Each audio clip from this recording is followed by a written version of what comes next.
Hello and welcome back. As you all know, Amberlynn Reid went live in these two live streams here just a couple of days ago. In these lives, she appealed to the ultimate source of truth, her journal, and doubled down further on her allegations of DV against her ex Emily, and further lied about her cat Rarity by giving us a third Rarity going missing story. Amber claims she faced all different kinds of bad treatment by her ex Emily. If you want to see my critical analysis of the journal entries and all of that, you can go and watch this video here. In that video, I use Amber's own words and proof from her own YouTube channel to show once again that she is an absolute liar and that her storylines cannot be trusted and that she owes her audience better. I picked out lies and inconsistencies in those live streams using proof that we had all already seen. In this video, I'm going to use new, never before seen physical proof to strengthen the argument and give some context. I've said this before, but the reason that this matters and the reason that I keep doing it is because Amber has got on her public platform and lied about many people and displayed awful, abusive behaviour over and over and over again, and frankly, it just can't carry on. So that's why I'm making this. It's important, if her lies can be proven, that they should be. So that's what we're going to do. If you've seen those live streams, you'll know that Amber goes on to show texts on her phone. Amber uses these texts to try and prove that she is the victim of verbal abuse which she faced from her ex Emily, who she claims said awful things to her and hurt her and threatened her. Amber so strongly insisting that she was threatened by Emily is quite funny, because there's actually loads and loads of proof that she's the one who threatened Emily. You'll see more evidence of that in this video, and making threats is kind of what Amberlynn does, whether it's to her exes, her current partners, or reaction channels. And Jordy's lucky that I'm a lazy fucking bitch, or his ass would have been sued forever ago. You're lucky I'm lazy, because honey, I got the money, I got the time, I got the lawyer, but I'm lazy. As usual in this live stream, Amber ignores and skirts around what people actually care about, which is her cat Rarity, in favour of saying that Emily called her a cunt. You'll notice throughout this live that Amber neglects to properly address the far more serious allegations that she made of actual DV, and you'll notice her repeated lies about her Rarity story and the alleged animal abuse. She instead focuses on a woe is me narrative where her ex-girlfriend called her a cunt. You'll also notice that Amber neglects not only her pets, more evidence of which is shown in this video when her little dog Twinkie gets up on her lap and you can see Twinkie's claws. And they are literally grown round in a curve, and it's just like, oh my fucking god, Amber, walk your dog or give her away. Take her to the groomers. You cannot leave a dog like that. It is so cruel. But Amber also neglects to provide any context for the messages which she shows in this livestream. Instead, Amber claims that she is the innocent victim who was verbally attacked out of nowhere. She did nothing to provoke this treatment and is, of course, the ultimate victim. Guys, y'all are always saying that we should always support the victim without proof, but when it comes to Amberlynn, all of y'all switch up like, bro, really, I'm team Amberlynn for real. Fucking thank you, Blossoms. Thank you. And that's exactly what I always say. It's always believe the victim, but never when it comes to me. I am the fucking victim in this. This time I am, you guys. I'm sorry to fucking break it to you. This time I fucking am. Now note that in the clip you just heard, in saying that, she admits that she in fact was not the victim in her previous relationships. And this slip is in itself a massive win for Casey and Beck and Destiny and Crystal and maybe even Jade, all her exes who she is accused of abuse. And it's also worth saying here that in this live, Amber gets really angry and she hits down on the table as she's saying this. I'm sorry to fucking break it to you. Which would undoubtedly scare her pets, I think. And it really doesn't help the allegations that she gets physical when she's angry. She whacks the table. So Amber says this about one of the interactions that occur between herself and Emily in these text messages. She just always like said the most foul things to me, just like out of nowhere. Amber also claims that Emily would just randomly start doing low blows for absolutely no reason. I was smiling, things were fine, I was super bubbly and engaging and laughing, and then she just kept doing low blows and low digs at me. I let it go at first, the first couple of times, but then it just bothered me. Oh, she randomly got rude out of nowhere, so obviously I started crying because it's like everything is just like built up. And then she started doing low blows. They literally always come out of nowhere. I have done nothing to her. She is lashing out of nowhere and being insane. I don't get it. Being so horrible to me for no reason. It honestly always comes out of nowhere. Amber is trying to say that nothing is ever her fault.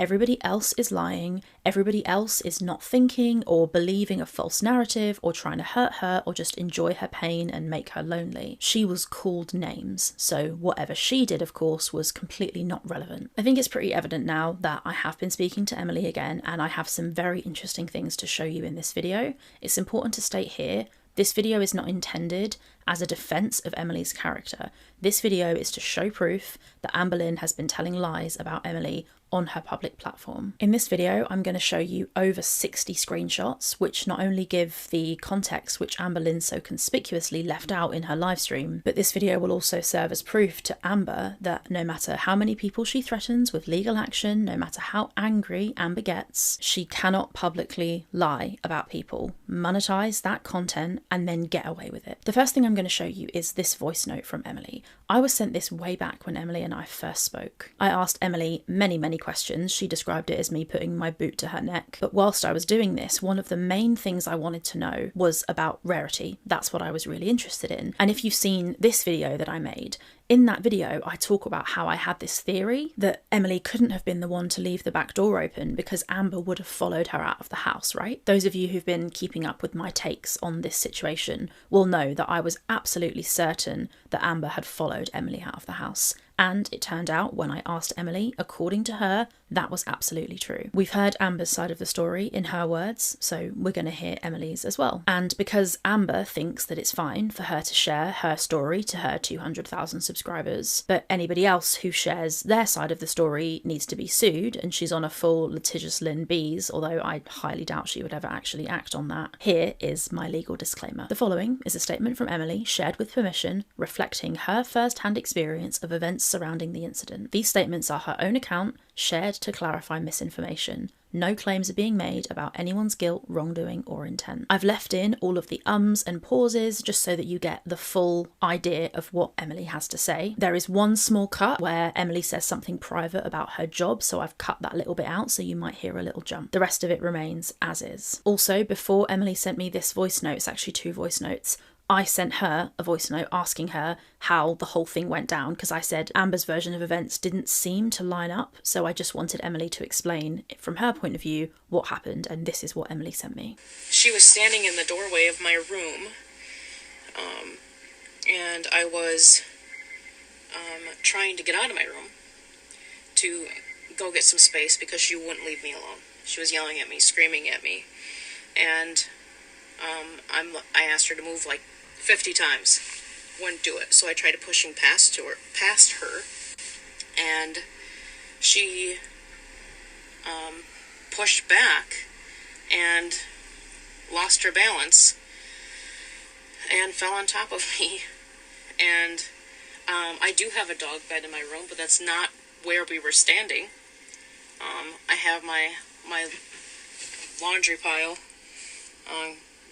Normally it's in a basket, but sometimes the basket's downstairs by the laundry, so it's just some clothes next to my dresser. But she didn't trip over anything. She straight up lost her balance when she was pushing me to keep me into the room. And then I was like, my adrenaline was just rushing at that point. I was like freaking out. And then I got up and I was like freaking out, and she came over and she was trying to say, first she said she was so sorry, and then I said I need to leave, and she grabbed my arm and she was like, no you're not, and like squeezed the shit out of it with her nails. And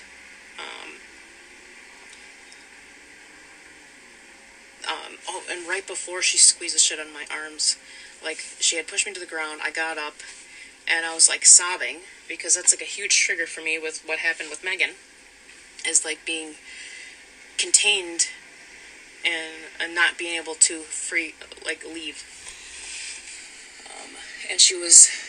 And I told her, I'm like, you know that is such a huge trigger for me, and I'm like, how could you do that? And then that's when she made the comment that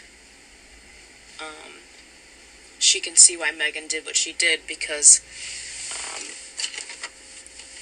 she could see how I pushed her to the edge, just like I was doing to her. And it was like literally in the middle of the night, and like I had woken up and asked her to turn down her brightness on her laptop and turn down the sound because I had to work the next day. And she like took her phone flashlight and shined it in my face. And I'm like, I was pissed. I'm like, what are you doing? I have to get up to work. And like it all escalated from there. And like, because I was upset about it, it made her upset. And you know, the whole, how can you treat me like this? And when she was upset and I didn't want to calm her down, I'm like, you're upset because I was upset. I'm not going to sit here and calm you down. Just leave me alone, please. I mean, that's how it always went down. Sorry if I was all over the place with the timeline, but I mean, obviously you get the gist of it. But like, for her to say that, like, Megan, I triggered Megan into doing that, like I triggered her into doing that, kind of like using that against me. And then I was like, how fucking could you? And I'm like, that's when I'm like, you need to fucking leave, like, permanently. And that's when she grabbed my arm and squeezed the fuck out of it. And then eventually after that I left and out the back door because she followed me downstairs. And I was getting my shoes on. She stood in front of the front door, so I went out the back door. I closed it. She was right behind me. She claims I left the door open or whatever. That was one of her many stories of the Rarey situation. But yeah, the whole night was just awful. And I had to go work. I didn't sleep the entire night. I had to go to work for a 12-hour shift. And then I came home and the cat was missing. So I spent all night looking for the cat and making, she didn't do anything to help with the cat. She didn't even go outside with me for the initial, my initial search. I searched the house. She didn't even do that. She sat on the couch. So,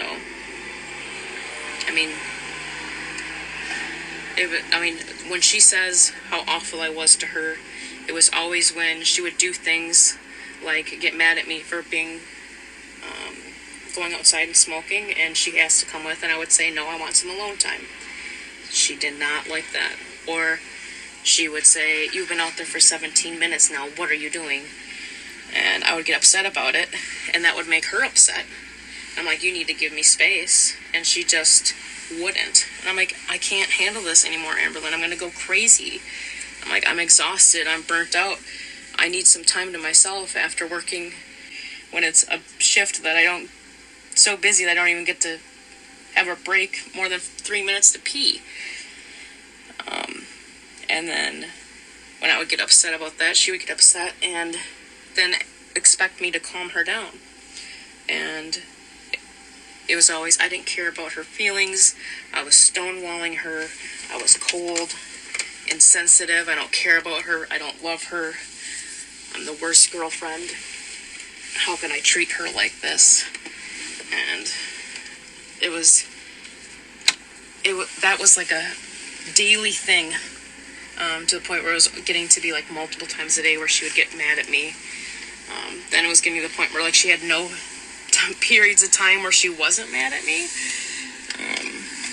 And then it just kind of got worse and worse and worse and worse. So I hope that answers your question. Let me know if you have any other questions. So yeah, that is what Emily says happened. There's a lot to unpack in there. I'm not going to get into all of that right now because I've got loads of other stuff to show you. We may analyse that in another video. I'm sure other reaction channels will take that and analyse it as well. So one thing I will say though is that version of events is largely, I would argue, backed up by all of the text messages that Emily sent. So anyway, I'll leave that with you. Let's move on to the next thing because we don't have time to get into everything. It's my opinion that Amber wants us all to completely ignore and forget what happened with Rarity and what she did to Emily, and the fact that she's lied about Emily kicking her and various other things, because Emily called Amber some names. In this live stream here, Amber shows some little snips of text messages. She cherry picks which texts she wants to show. She searches by keyword, and she does this for 20 whole minutes, just searching through her phone and showing random messages where Emily did indeed call her a cunt. But as these two comments show, she neglects to include any context. This person says, how convenient, you don't show the full context of the messages, just the mutual insults. Why does Amber just read some random text messages but gives us no context? How about she releases full conversations like M, then we would really call them receipts? Well, unlike Amber, Emily doesn't seem to be afraid to own the things that she said, and she has in fact sent me many varied messages which provide the much needed context, and I think you'll find them very illuminating. So Amber starts by reading out this message. You wake me up out of dead sleep when I'm sick to being a fucking to me, which I wasn't, but there it is right there. Now, when you look at this screen grab, you can see that it shows iMessage, and the iMessages are popping up with no context after being searched for by keyword. And if you look at this, you can see there's multiple different messages there from different people. Here is a screenshot from my own phone, which shows it a little bit better. So if you search for a certain word in iMessage or texts, it pulls up every time that word has been used. So Amber's obviously searched for the C word or whatever other word, and now she's just showing the individual messages where that word has been used. Any message taken out of context can sound super bad, and don't get me wrong, it is absolutely wrong to call your partner an evil cunt or a cunt or anything like that, but the context does matter, and in this situation it really matters. So you can see in this screenshot, Emily writes, and this is the one Amber reads out, you wake me up out of a dead sleep when I'm sick to be a fucking cunt to me. Now, Emily was kind enough to send me this conversation, and I think you'll find it quite interesting. It might seem a little bit random at first, but just let me cook because we're getting somewhere, I promise. So Emily and Amber are messaging each other on the 1st of March 2025. I don't know the exact context, but it looks like that Amber has discovered something that Emily has been saying about her online, and Emily definitely did do that. She went on Reddit and various places and said stuff about Amber. So the conversation starts with Emily saying, I don't trust you, not one bit. Amber then says, everyone is right, ? Which makes it sound to me like Emily has said something like, all the nasty stuff people say about you is right. And then Amber's gone, everyone is right. That's how that reads to me. Now, this isn't a very nice thing for Emily to have said. If she did say something like that, you know, all the nasty things people say about you are true. That's not a very nice thing to say. But in the case of Amberlynn Reid, quite a lot of the things that people say about her are true. So I don't really know what to tell you about that one. Amber says, I've never given you a reason not to trust me. You are ignoring all my pain just to validate your awful behaviour, and it's not okay. And this is one of the central issues with Amberlynn Reid. She thinks that her pain is other people's problem. We've seen clips of her suggesting that the behaviour that she displays while she's in pain just doesn't matter. I don't care what I did while hurting. I don't care. My pain turned me into a monster because of what you did. She thinks that herself feeling pain is a green light to behave however she wants. She then says, I'm still going live tonight. I really hope we can fix this before I do. Now this, to me, kind of does sound like a threat. Amber's saying, I'm going live, so I hope you and me sort this out before I go live. And that makes me think, well, why? Is Amber threatening that something will happen in the live that will affect Emily? That kind of does sound like a threat. And Emily says, or what? Is that a threat? And Amber says, all I did was come to you with a concern. No, it's not a fucking threat, Emily. Oh my God, why are you so rude to me? And then you see, this is where we get this message from Emily, the one which Amber popped up on her search. It says, you wake me out of a dead sleep when I'm sick to be a fucking cunt to me. Now, you might be asking yourself, how can this even have happened? How did Amber wake Emily up when they weren't even in the same place? Well, the answer is, of course, FaceTime. It looks from these messages and other messages, which I'll go on to show later, like Emily and Amber would regularly be on FaceTime all the time, so often without saying anything to each other, and they would sometimes fall asleep while they were on FaceTime. Emily claims that Amber would insist on being on FaceTime with her all the time, and you don't have to take Emily's word for it, because if we pause these blue screenshots and pop over to the green screenshots, which will come into this video a little bit later, I will cover them in their entirety and show you the context and everything shortly, but I'm just going to pop over to them for a second to give you a little bit of FaceTime context. So if we look at screenshots green 17 and 18, I believe it is,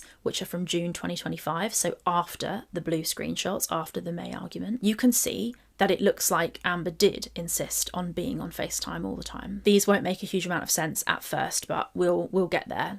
It will all make sense. But you can see Amber says, "We were on FaceTime for hours, not saying anything. I don't want to be with you anymore. You treat me badly." Emily says, "Because you insist on being on FaceTime when I need to get things done or take time for myself." Amber says, "I never insist on being on FaceTime." Emily says, "We also have nothing to talk about. You don't do anything ever." And Amber says, "I let you do whatever you want." That's very interesting. I let you do whatever you want, suggesting that she feels she has the authority to allow her partner to do things or not do things, which is very interesting. Then Amber says, "I always have something to talk about, you just don't listen." Emily says, "Complain about, maybe." Amber says, "And then I have to repeat myself over and over." And Emily says, "Because I have shit to do, Amberlynn. I don't sit around watching YouTube all day. I have responsibilities, pets that I actually take care of." That is a bit of a zing, and to be honest, very fucking true. And I will go on to show you all of those screenshots, but I've just put them there for a second to give you the idea and kind of show you that proof that Amber did insist on being on FaceTime with Emily all the time. Which is why, with that context in mind, if we go back to the blue screenshots, this helps us understand why in this screenshot here, she might be annoyed with Amber. She might be annoyed historically. And quite a lot of this, which you'll realise, is a build-up of stuff that Amber has done over a long period, and Amber doesn't understand that just because something gets squashed or ignored once, it doesn't mean that it's actually over. People can hold on to feelings and things that have happened to them sometimes, and I think sometimes, often, that's valid. So when Emily says, "You wake me up out of a dead sleep when I'm sick to be a fucking cunt to me," you know that she was on FaceTime when she didn't even really want to be, okay? That's relevant. Let's keep reading. Amber says, "I didn't know you were sleeping. Telling you that I'm hurting because of something you said online isn't being a cunt." Now, I don't know what Emily said online. I know Emily did say harmful and upsetting things about Amber online. That doesn't mean that it's okay for Amber to do anything. She's still responsible for her actions, as everybody keeps on saying. And Emily says, "You knew damn well that I was sleeping and you screamed my fucking name." Amber says, "I thought your phone was on low like it was last night," which suggests that they regularly fall asleep on FaceTime. And this message from Emily makes it sound like Amber has shouted into her own phone so that the phone next to Emily, where she's sleeping, will make a loud noise and wake Emily up, and it sounds like that's why Emily's pissed off. Emily says Amber knew she was sleeping. Amber says that she didn't know. I don't know if she knew. She probably did, because if someone's asleep on FaceTime, you would know because the phone wouldn't be facing them. They wouldn't be speaking. I don't know. But this is an interesting message from Amber. "I didn't know you were sleeping because you told me not to sleep on the phone." But I'm confused why they were even on the phone. If you're not speaking, hang up.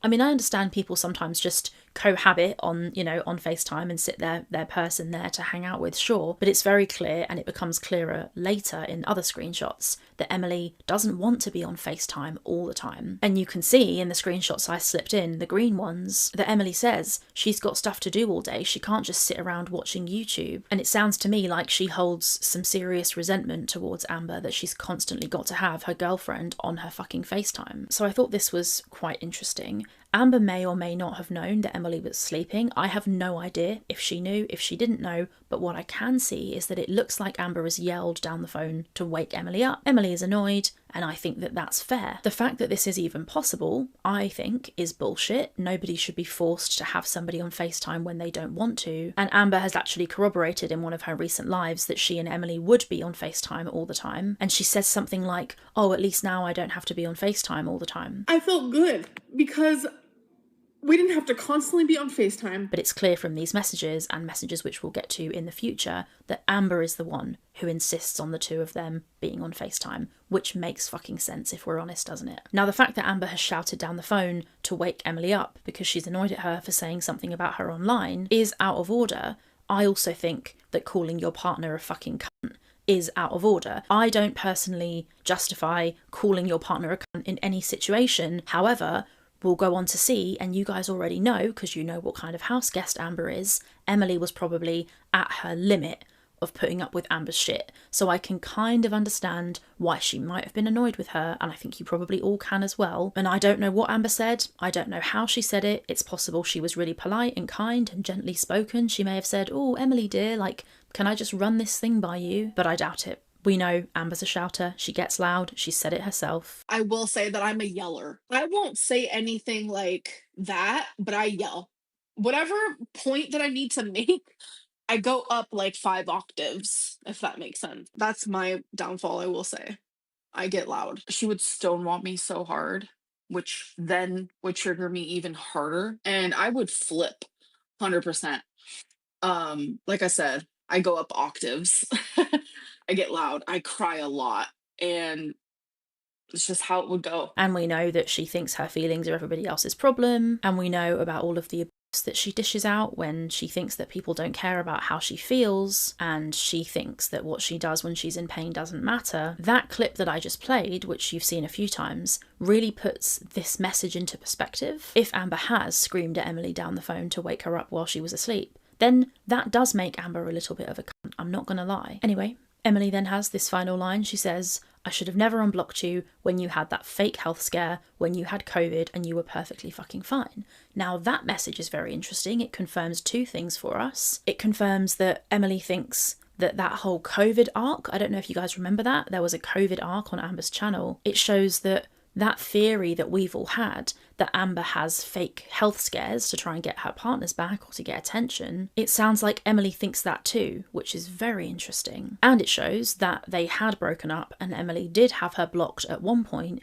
but that Amber somehow managed to draw her back in. And Emily claims Amber would draw her back in with claiming she was ill, going to the hospital like she did recently when Emily did her first video with me. But also, and this is very interesting, Emily claims that Amber would say that the pets were having problems, health issues and such, which would also draw Emily back in, which I also thought was very interesting. You'll see proof of Amber mentioning taking one of the pets to the vet in a little bit as well. So there you go. There is the context for that message where Emily says, "You woke me up out of the dead of sleep to be a fucking cunt to me." So now you know what was going on there. Emily claims that Amber would never give her space and that she would get angry with her when she wanted space. I think this sounds very likely. There's a very long history of exes saying this about Amber, and I think if Amber tries to deny that, then it's definitely provable. So I'll just put that out there. But Emily also sent me this screenshot from October 19th, where I believe they're in Wisconsin together. Yeah, they definitely are. And Amber says, "Missing you, baby, but I want you to know that I'm fully aware you need to unwind sometimes. I'm learning, I really am." This is October 19th, okay? Now this is interesting. Emily says, "Okay, I was really sad you were so mad at me yesterday. I was just anxious about work and sometimes I need to zone out, you know?"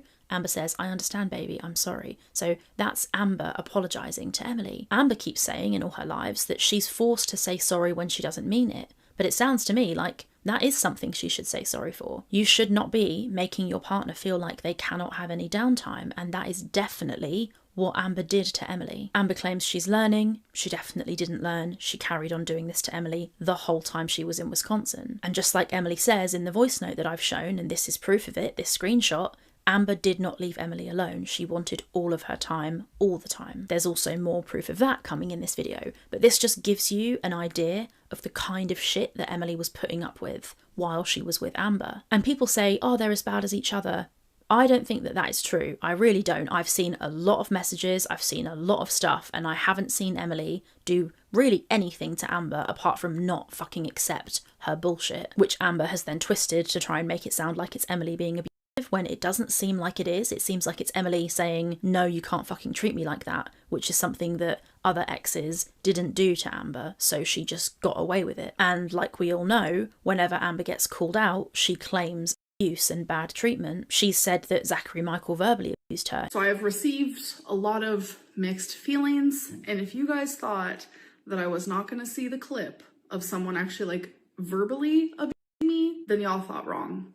I did watch it. She doesn't know what these words actually mean. You've all seen the classic Rain and Petals eavesdrop video. Amber will use any word she likes whenever she likes. She doesn't care what they mean. She just wants to be the victim. Amber is a fucking menace when it comes to bothering people with her emotions and her feelings and thinking that her feelings are somebody else's problem and not giving them any space and constantly calling and texting. Emily couldn't even have a cigarette without Amber giving her trouble. Amber is awful, okay? I promise you, she is awful. If I tried to pull up every single clip from Amber's live where she shows these messages and I try to give context for every single one of them, I would be here all night. But I am going to give a bit more context for a few more of these messages, and also the context I give for one or two of them will give you context for the entirety of the relationship, if that makes sense. I think it does anyway. So another place where I can do this is in this live. Amber reads out this message where Emily accuses Amber of cheating on her. Emily didn't bother sending me these screenshots because you can see the whole conversation. This is the one conversation where Amber actually holds the phone up and scrolls. So you can read the messages. You know what everybody says. This is the clip here. This was June 28th, 2025. I know you're cheating on me, bitch. Like, just going crazy on me. Saying things like, how am I being awful by confronting on you and catching you in a lie? Sorry you got caught. Telling me that I am cheating on her. Even though I, wasn't. And just hounding me for literally weeks. You'll notice in this clip, Amber says this. She says, she always said the most foul things to me out of nowhere. Now, this is really interesting to me. Amber shows the top of this message chain and she claims that this came from Emily out of nowhere, that Emily accused her of cheating with no basis in fact at all. I have to caveat this by saying this is Emily's version of events. She told me this is what happened.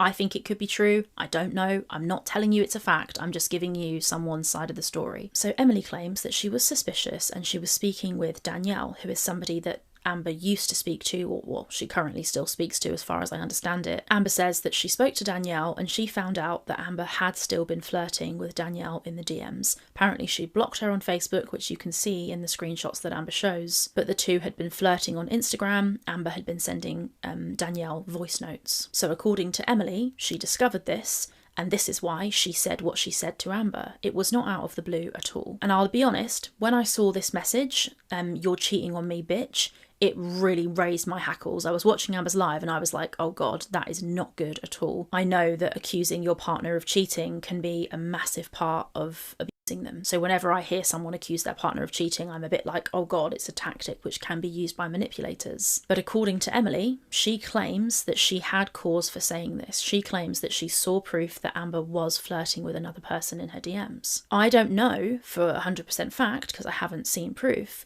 if this is definitely true, but what I do know is that Amber gives absolutely no context. So Amber says she's a pure, sweet, innocent victim, and Emily, randomly out of nowhere, with no impetus at all, just suddenly starts accusing her of cheating. Now that's not very believable. Emily is the only person who's actually given us a version of events which could be true. I don't know. All I'm saying is, Amber, if that's not true, then tell us why that happened. I don't know what happened, but I know that this is the context that I've got, because Amber's given none. We can look at the text that Amber shares. So here's one here. You can see at the top, Emily has said, how do you not remember? Convenience. Now that's interesting. What's Emily asked? Amber hasn't shown that bit, right? But clearly Emily's asked Amber something and Amber's gone, I don't remember. Well, what doesn't she remember? Clearly, there's some question Emily wants answered and Amber is alleging that she can't remember. We've seen Amber say she doesn't remember things when she doesn't want to take accountability in the past. So I actually wouldn't be surprised if Amber did fucking cheat on Emily. And that's why she's saying that she can't remember whatever this was. And then Amber goes all caps. Now later in some other screenshots, and I think some I've shown you already, when Amber is pushed and she's really angry, she rages back in all caps, and that's what she's done here. I told you I blocked her number and that's why she reached out to me on Instagram, even though we don't talk on there. Emily says, interesting, because I'm talking to her right now, which again corroborates Emily's story. Amber says, okay. Emily says, and you're not being honest with me.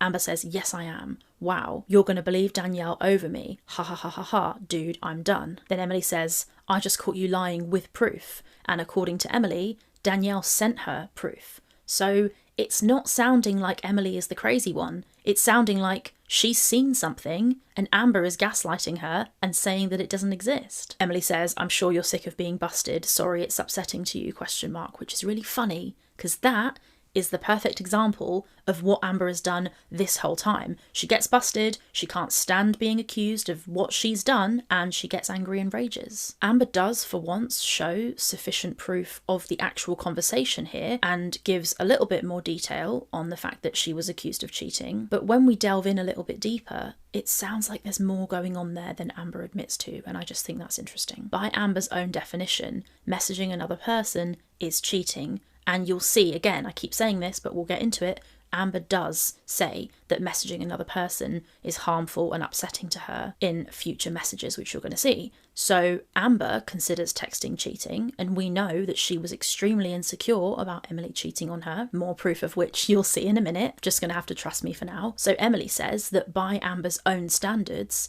Amber did cheat on her, which is why she accuses her of cheating. Emily also told me a very interesting story about a friend of hers from Tennessee. First of all, listen to this clip here. I went through her phone with her permission because I caught her talking to an ex. It was a girl that she said that she literally blocked. Turns out she didn't. Called some girl super cute and all this bullshit a night before we met in person, even though we were actually dating. She was messaging some weirdo on WhatsApp called Emma. Don't know fully what that was about. I still don't get it. And she's not honest about anything. She also messaged this girl that she hooked up with in Tennessee literally a week before we got together behind my back, and I ended up calling her and everything. You'll notice, of course, in her live, Amber gives no context. She just says, I ended up calling her. Well, according to Emily, there was some, can't remember what it was now, some natural disaster of some sort in Tennessee.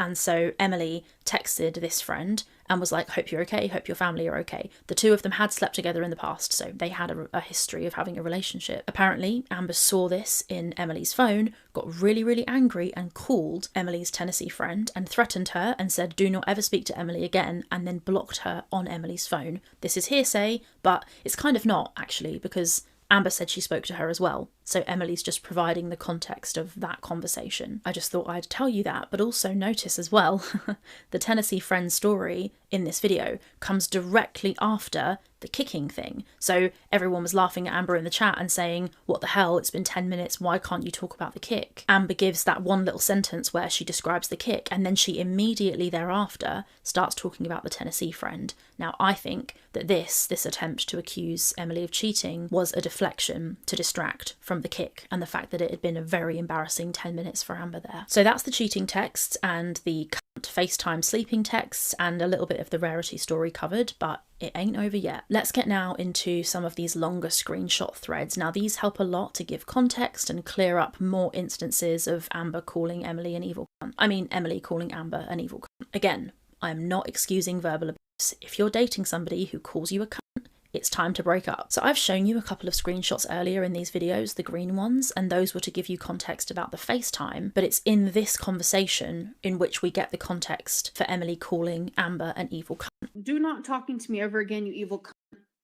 There it is right there. So let's get into that. This conversation covers screenshots green 1 through 18. Emily claims that she and Amber were on the phone. Emily had worked a 70-hour work week and she just had the FaceTime there, but she was tired. She didn't have much to say. So they were just sitting on FaceTime and Emily was giving short answers. And then she had Amber on her ass constantly wanting to talk to her. So she claims that she was giving short answers because she was frankly just sick of Amber's shit. Let's have a flick through these screenshots now. So it's June the 10th.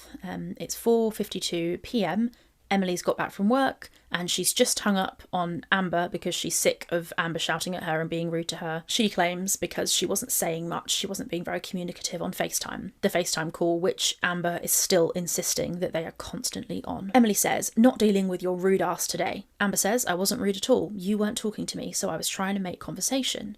Emily says, rude AF actually, you weren't saying shit or trying to have a conversation either, then blame it on me, fuck that. Amber says, I asked you like 10 questions, but you kept answering with one word and having an attitude. Finally, you asked how I slept. You'd rather scroll on your phone, so have fun with that. Have a good day, bye. Emily puts no open-ended questions, and the way you were asking them, you had an attitude in your voice. You've been miserable to be around and you're taking it out on me. You always do this, and it always leads to a huge fight. Then you're good to be around for like 3 days, and it slowly comes back to this. I'm over it. Now this is fascinating, because this is exactly what Amber claims Emily would do. But here is Emily claiming that Amber does it, as in being nice for a little while and then going back to how they were before. If this is the case, it would not be the first instance of Amber claiming that somebody else is doing the thing that she herself is doing. Amber says, I've been miserable to be around. You literally just told me last night that my Zoloft is working. You can never make your mind up about your opinions on me. You think so much in black and white, Emily.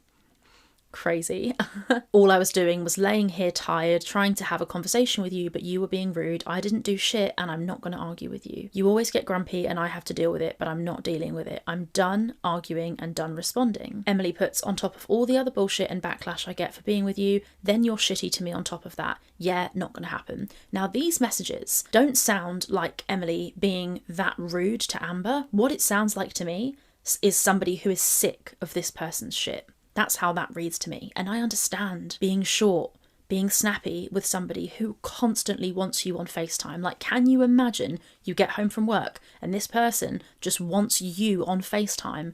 Oh, that would be too much. It sounds like Emily's really sick of it and she's pushing back here. Amber says, I wasn't shitty at all. All you ever do is sit on your phone. It's like I don't even exist. Amber says, I wasn't grumpy until you started yelling at me for watching TikTok. Fuck you and your gaslighting, bro. So that's the clearest we see into what happened before. This is what Emily said to me, that Amber was mad at her for being on TikTok while they were on FaceTime. But here you can see Emily saying it to Amber as well. Amber says, I was asking how you slept, what you did today, and it was just like I was bothering you or something. Ha ha ha, I didn't yell at you, bye. I don't know. I don't know if she actually yelled for sure.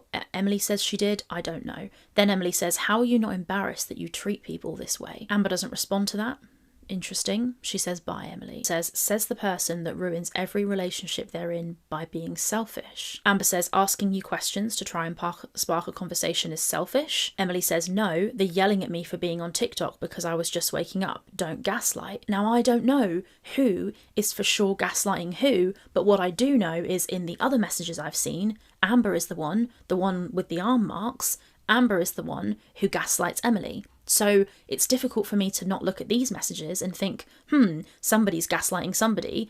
Who's it going to be? Probably the person who was gaslighting last time. Maybe not. I don't know. But again, Emily's very clear. Amber tries to twist it and says, what, asking you questions to spark a conversation is selfish? That's not what Emily's saying. And Emily doubles down. No, yelling at me for being on TikTok because I was just waking up. Don't gaslight. And Amber says, that's all you ever do. I'm not happy. We never connect anymore. But she's ignoring the point. Emily's trying to say, stop fucking shouting at me and starting on me. And Amber goes, I'm not happy. We never connect. What about the fact that you shouted at this person? And Emily shows an interesting insight into her mindset at the time. She says, I'm literally so over being treated like this and you saying stupid shit like you're innocent when you literally started the fight. Amber doesn't respond to that. She just says, we sit on FaceTime for hours and don't say a single word. There's more proof of the FaceTime stuff. And all I can say is, fuck that. Sitting on FaceTime with someone when you don't have anything to say sounds so weird and boring. And Emily says, okay, then find someone who does make you happy. Sorry, I have a job and a life and you sleep all damn day. Amber says,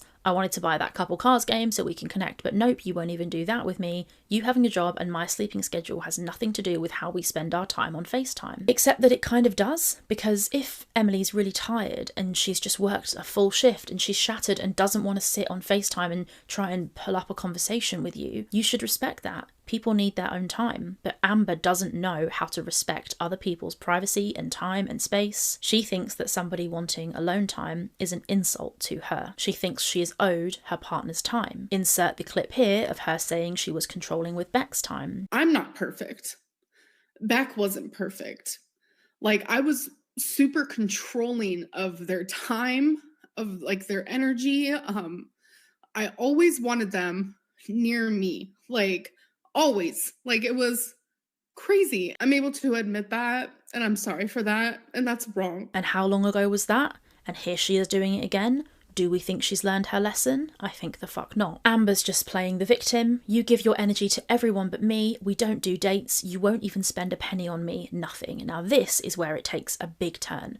Amber says, you won't even spend a penny on me, okay? This is after the Billie Eilish trip. So just keep that in mind. Amber says, doesn't even feel like we're in a relationship anymore. We don't even converse. Bearing in mind, yeah, these are two adults. This is June of 2025. They haven't seen each other in over 3 months. I think the last time they saw each other was the January. That's like 4 or 5 months that they haven't actually even been in the same room. So Amber saying, I feel like we're not in a relationship. I mean, you are, but I don't know, how much of a relationship is it when all you do is fucking sit in silence on FaceTime and don't converse with each other, and the person only does it because you get angry with them if they don't call you? Emily says, because I'm in debt and broke because you gave me $10 so I could order pancakes one time means I need to spend money on you. If that's the case, I'll keep a running tab. So far, you're hundreds behind for the Billy tickets. Fuck you. Now, I do think it's a little bit weird here to throw a gift back in somebody's face, but I will say that it sounds like Emily's kind of justified in that. The previous messages, Amber said, you never spend a penny on me. And Emily's saying, well, I have some financial trouble, and I actually did spend a lot of money on you when we went to see Billie Eilish. Remember that? Imagine spending hundreds of dollars on somebody, and not only that, but doing all kinds of other things, like driving them across the country because they can't get home because they can't fly. And then that ungrateful piece of shit says you never do anything for me. I think that's crazy. I understand Emily saying fuck you here. I do. Amber says, when did you say no? You broke up with me when I sent you the link telling you I wanted to play it so we can reconnect. That's about the card game. I'm not sure what to say about that, really. And Amber goes, $10? I can send you a screenshot of what I've sent you. You're so unappreciative. And Emily drags the message from previous, so the one where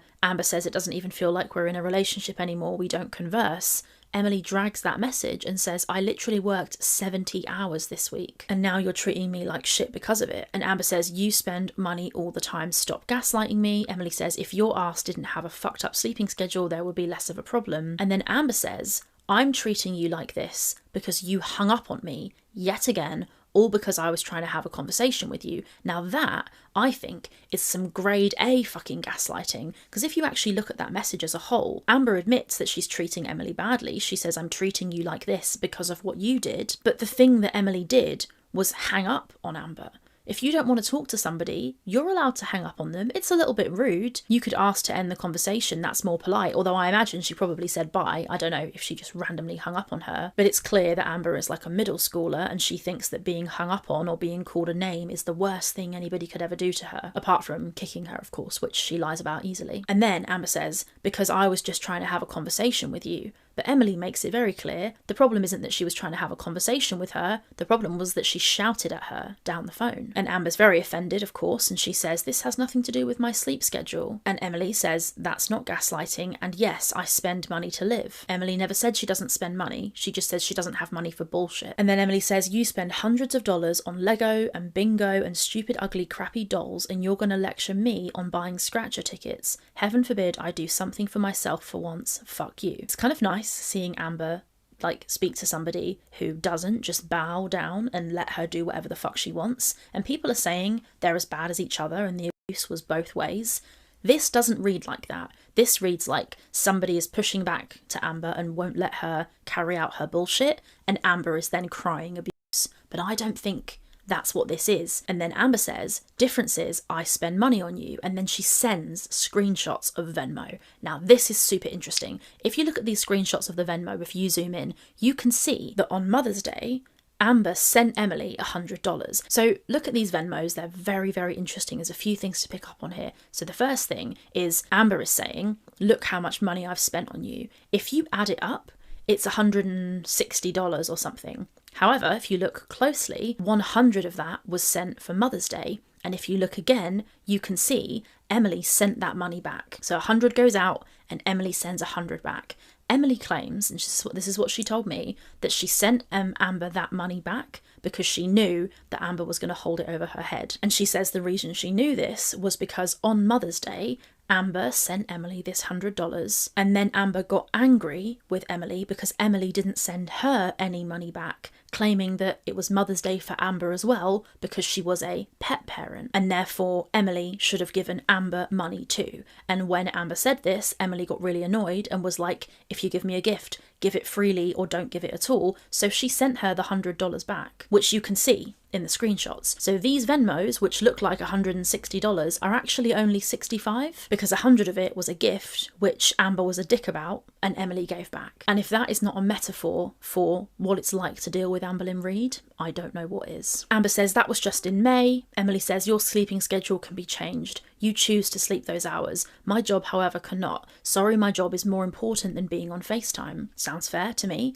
Amber says, I asked you to send me a Lego that you won't do, and you said you don't have the money for it. Bullshit. I'm not going to wake up to just sit here while you're at work. Now that message is also extremely telling. Amber says, I'm not going to wake up just to sit here while you're at work. Now, Amber's at home, okay? She's not in Wisconsin. She's at home where her pets are, where her mum is, where she lives her normal life. This message reads to me like she thinks Emily is the only thing in her life. If Emily is at work, there is no point Amber waking up. You don't only wake up to talk to your partner. You should have a full life. You should take your dogs out. You should eat and cook and work or whatever. The fact that Amber would say this sentence shows the unhealthy way her mind works. She thinks her partner is her entire life. It's only worth waking up if Emily is going to talk to her. Very interesting. Amber says this has nothing to do with my sleeping schedule. Emily says, are you kidding right now? Don't ever send me a single cent ever again. Now that's her response to Amber sending the money, because she says this was just in May, and she sends her screenshots of the Venmo, which is crazy. I think that is her throwing money in Emily's face, and it wasn't even that much money, and 100 of it got sent back anyway. This is just crazy. Amber says, I'm showing that you're a liar and unappreciative.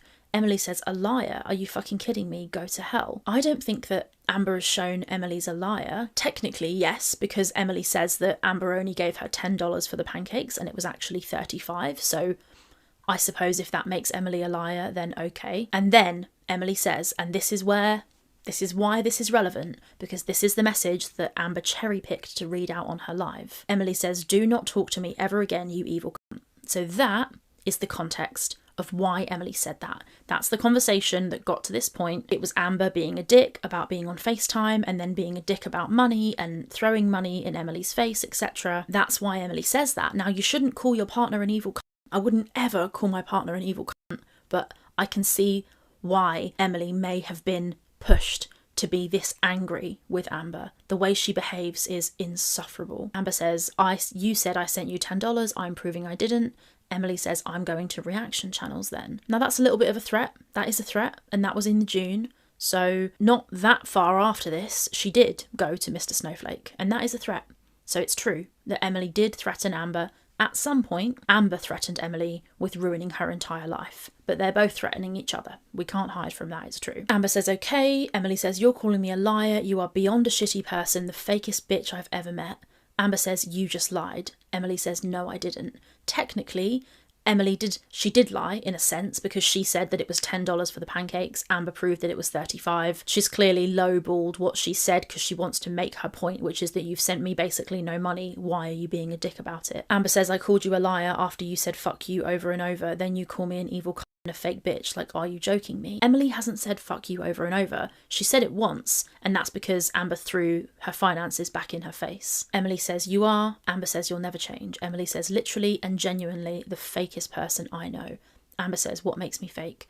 Emily says, everything you do has selfish motives behind it. Now that message is very interesting, as I keep saying about lots of these, because that message shows that Venmo where Amber sent Emily that money and then Emily sent it back because Amber was a dick about the fact that Emily didn't give her any money on Mother's Day for being a pet parent. We all know how that turns out. Is it possible that Amber gave that money to Emily in order to get money back, which would be a selfish motive? And we've seen clips of Amber admitting that she uses money to control people, or she has done in the past. I'm that type of person where you guys have even seen it. You guys have seen it. You guys have called me out on my shit. I buy love. And I have gotten so much better with that, especially because like the last 6 years of my life, 7 years of my life, 8 years actually. What am I saying? Like the last 8 years of my life, I have bought people with money. I have bought love. I have bought friendships. I have bought laughter. I have bought time with people because of money. That's how it's always been. So that makes it very interesting when Amber says, just because I'm a giving person doesn't make me selfish, what the fuck? Emily says, no wonder nobody, including your family, doesn't want to be around you. You are not a giving person. Amber says, yes, I am. Emily says, okay. Now that's not a nice thing to say to somebody. Telling someone, oh, your family doesn't want to be around you is not very nice. The reason Emily is saying that is because she is being subject to this shitty treatment. Emily says, lol, you're proving me right, actually, that anytime you give me any money, you throw it back in my face months later. Now that is also very interesting, because that is exactly what was said by Beck and Destiny. They both claimed that Amber absolutely throws money back in people's faces. There is proof that Amber uses gifts, birthday gifts, money to control people, to manipulate people, and to throw money back in their face. So how interesting. She goes, I've grown, I've changed, I'm so different. June was what, 3 months ago? And here she is doing it again. Amber says, because you're miserable, I only showed you that because you said I sent $10, which is true. Emily did say that Amber only sent $10, but she still seems like she is throwing the money in Emily's face. Sending somebody screenshots of the Venmo that you sent them is a bit weird, and saying it's not like she said, Emily, the $10 thing wasn't accurate, here is proof of the $35. She said, all this money I've sent you was just in May. So she's making a point of, I send you money and you don't send me money. So she is throwing it in Emily's face, I think. Amber says, we talk for hours and hours on the nights you work. Well, we're on FaceTime for hours, not saying anything. So more proof of the FaceTime. This is the one I've already shown you, I think. And Emily says, because you insist on being on FaceTime when I need to get things done or take time for myself. Amber claims that she never insists on being on FaceTime. I think that's probably not true. And then you've seen this one already, but Emily says, we have nothing to talk about. You don't do anything. And then she digs her out and says, I have responsibilities and pets I actually take care of.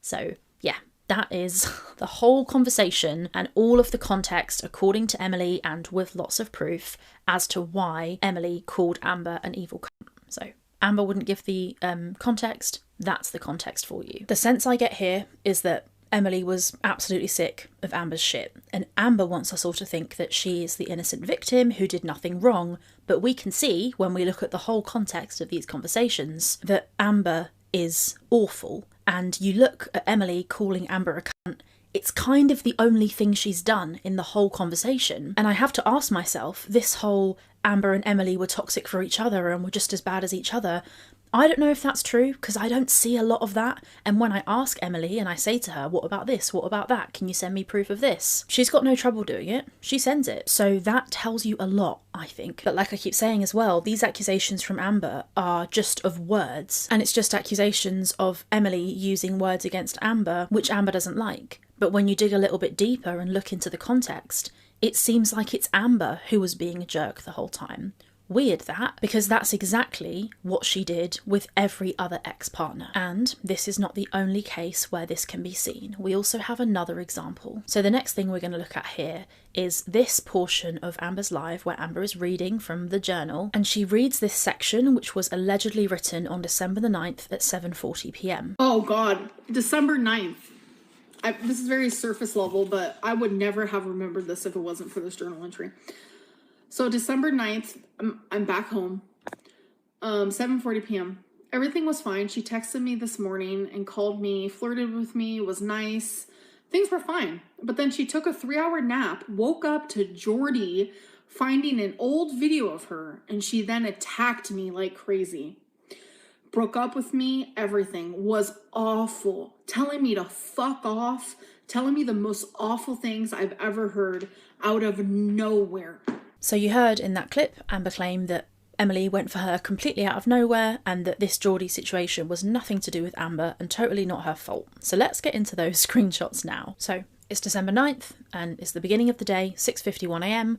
And Amber has texted Emily to tell her there's something wrong with Wasabi and he's puking everywhere. Emily says, oh no, is he okay? No reply from Amber. She probably called Emily, I would imagine. Emily says, hey baby, did you sleep? Am I allowed to watch you without you here? So it sounds like she's being nice. I know people might say that sounds like, am I allowed to watch it? But that's like kind of normal, I think, anyway, in a relationship. If you're watching a show on Netflix together, you wouldn't watch it without the other person. It's like Netflix cheating.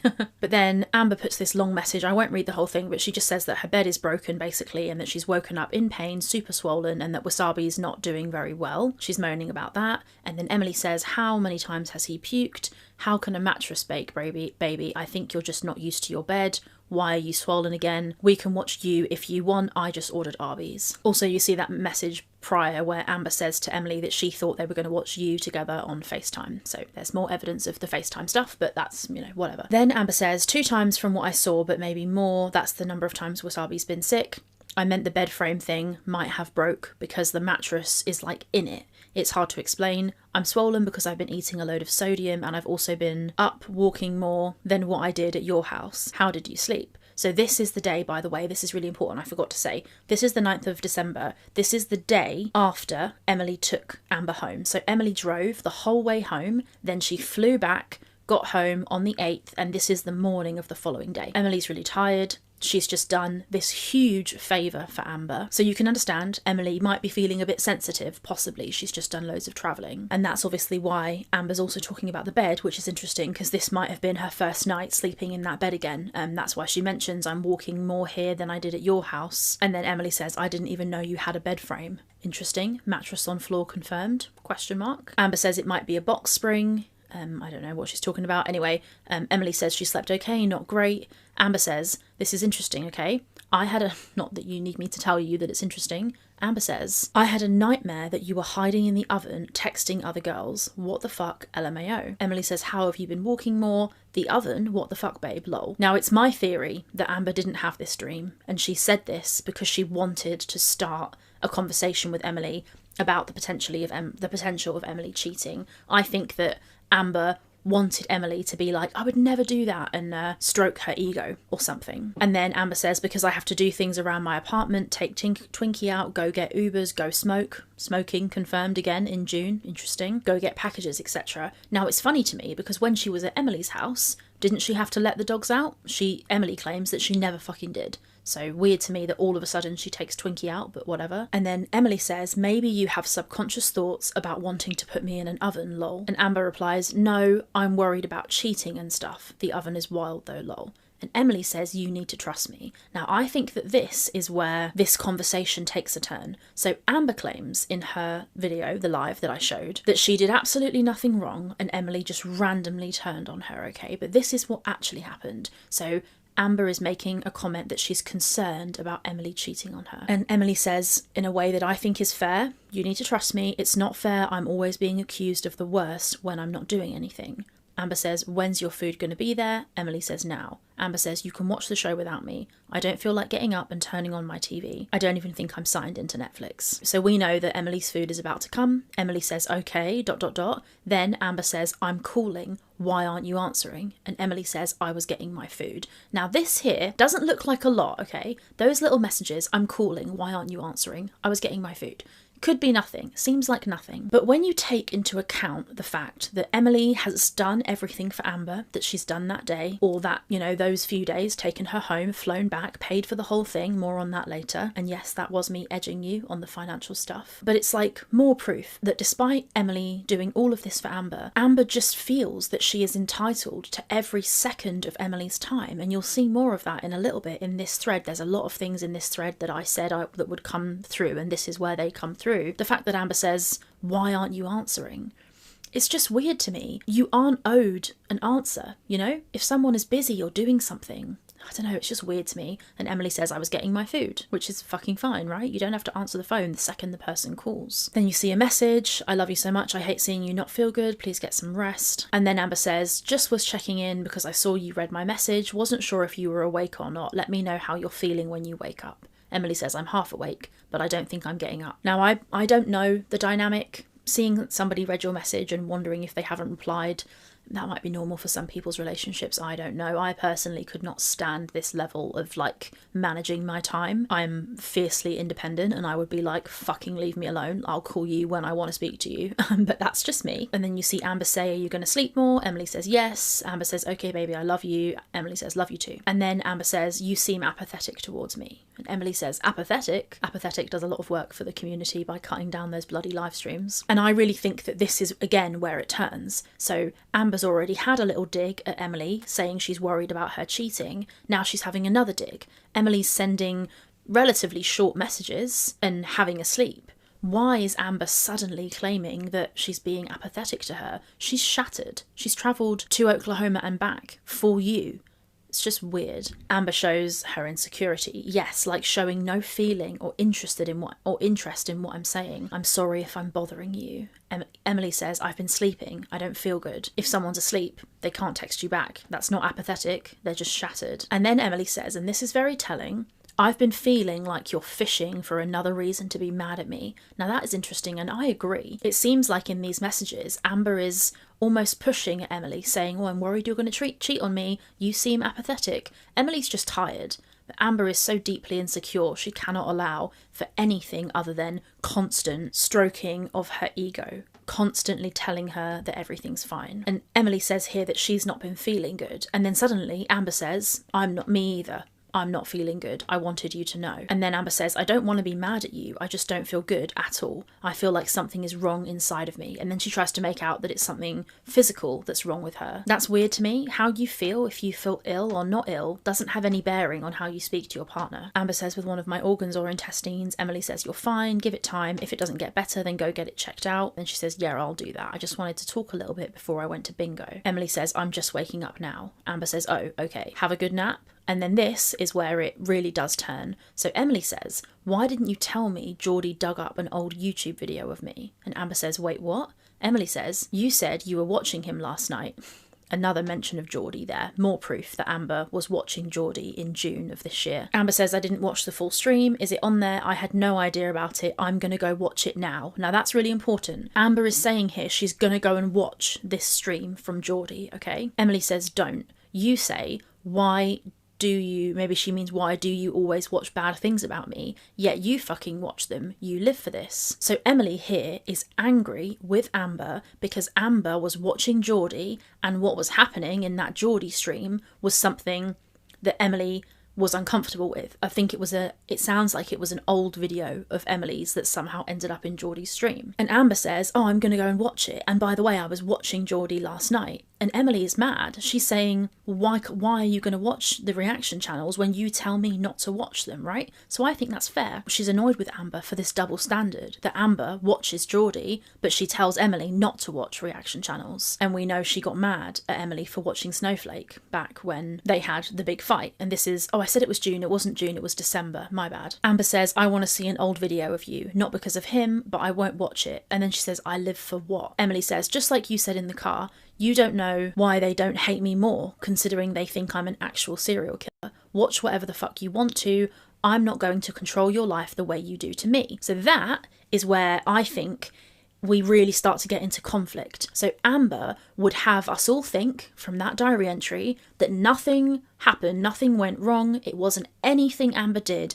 Emily randomly got angry with her for no reason. But I think it's very clear here that what she's angry about is the fact that Amber wants to watch Geordie, but also she says, watch whatever the fuck you want to, I'm not going to control your every move like you do mine. And it sounds like that is what she's annoyed about. She's pissed off that Amber is trying to control everything she does. So although this fight is kind of being started by Emily, she's the one who has a problem, it's clear why. She feels her life is being controlled. And we've seen a lot of proof in this video and other videos that that is what Amber was like. She wouldn't let her have a smoke. She wouldn't leave her alone. She was so controlling. She was calling her friends and blocking them on Emily's phone. That is toxic behaviour, right? So you can't really blame Emily for saying something like this. Do whatever you want to do. I'm not going to try and control your life. So I don't think it's really out of nowhere, to be honest. And this is what Amber does. She ignores everything that she's ever done because nothing happened right now. Everything that ever happened is not relevant. And that's what Amber tries to do here as well. And she does the classic Amber thing.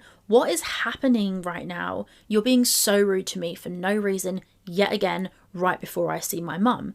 Emily says, I'm just over it, bro. But Amber's like, what is happening? You're being so rude to me. It's not rude for Emily to point out that Amber's been trying to control her life and she's sick of it. What that reads to me like is Amber can't fucking stand not having full control over her partner's life. Amber says, all I wanted to do was talk to you. You are mad at me because Geordie found an old video of you. What the fuck? Now this is where the gaslighting starts and this is where the bullshit starts, okay?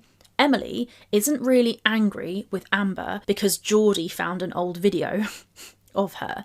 Emily is mad at Amber, from what I can tell, because Amber was watching reaction channels when she tells Emily not to, and because she's been trying to control her life for the past however many months, and you'll see more of that in a few screenshots. Amber, of course, as always, flies off the handle. What the fuck, in capital letters. Please answer the FaceTime. Why are you mad at me? I didn't do anything to you. And the fact that you're reading the Reddits and whatever when you told me that you wouldn't, instead of calling me because I wanted to talk to you before bingo, just goes to show you don't care about me or miss me at all. Now, Emily is trying to say to Amber, something you've done has pissed me off. You've watched a reaction channel when you tell me not to, plus you try and control my life. And Amber goes, oh, the fact that you've read Reddits when you told me you wouldn't, and did that instead of calling me because I wanted to talk to you, goes to show you don't care about me? No. This is just gaslighting from Amber, in my opinion. Amber says, I'm not going to let you ruin the time I get to spend with my mum. Emily says, I read a message about it. I wasn't reading the Reddits. Believe whatever you want. And again, Amber does this. She always does this. Let me see the message. She always wants to see the proof. Amber says, you said you wanted this relationship to work because you love me, and yet you're mad at me again for something I didn't even do. What Emily's actually mad at Amber for is trying to control her life and constantly being on her ass, which she does definitely do. But Amber is purposefully misunderstanding. She's staying confused on purpose so that she doesn't have to admit to what Emily is actually annoyed at her for, which is trying to control all of her time and tell her what she can and can't watch, and then be a hypocrite by watching that very same content herself. Emily says, I'm not showing you shit. This level of stalking is getting fucking creepy. No, I'm mad at you for the shit that you did do. Amber says, you want me to trust you, but yet you won't prove yourself to me. What did I do? Now that's interesting. You want me to trust you, yet you won't prove yourself to me. Emily doesn't need to prove anything. She's mad at Amber for watching Geordie and for controlling her life. There's no need for her to prove anything there. I suppose it's maybe Amber trying to say Emily needs to prove that she didn't find out about this on Reddit. But Emily can go on Reddit if she wants. Your partner should not be controlling your life to the point where they don't let you go on Reddit. If that's happening, that is a big red flag. Emily says, don't play innocent. You and I both know that's not fucking true. Amber says, what are you talking about? You're treating me awful, Emily. Now, this is another example, right? You're treating me awful, Emily. Amber loves this. She's constantly saying Emily's treating her awfully. Emily replies, go talk more shit in your DMs. I mean, the fact that either of these two adults do this stuff is fucking mental to me. I would not stand this for 1 second. But this is where it starts to get very, very interesting. Amber is pissed. She says, what, in capital letters. Emily, quite iconically, and I think this might make the thumbnail, says, bye, Felicia. And then Amber says, what the fuck is happening? Answer or YouTube knows everything. I am not joking. Okay, that is another threat. What the fuck is happening? Answer or YouTube knows everything. I asked Emily, what is she on about when she's constantly threatening YouTube knows everything? What is she actually talking about? And Emily says that it's nothing. She doesn't even know. Amber just makes random baseless threats at telling YouTube everything. But Emily says, go for it. And Amber says, answer the FaceTime. What DMs are you talking about? I don't reply to anyone. So all Emily has said is, go talk more shit in your DMs. And that message has flicked Amber into full rage mode. Capital letters, threatening, shouting. Well, she's not really shouting, but you know if she was there in person, she would be shouting. And demanding that Emily answer the FaceTime. And you know she would have called her like 1,000,000 times during this. And it's just so unhinged. She is obsessed with making Emily answer the phone when she doesn't want to speak to her. Emily says, you just gave me more proof that you're blackmailing me. Joke's on you. You don't have anything on me except your delusional BPD thoughts that aren't even true. That's an interesting message.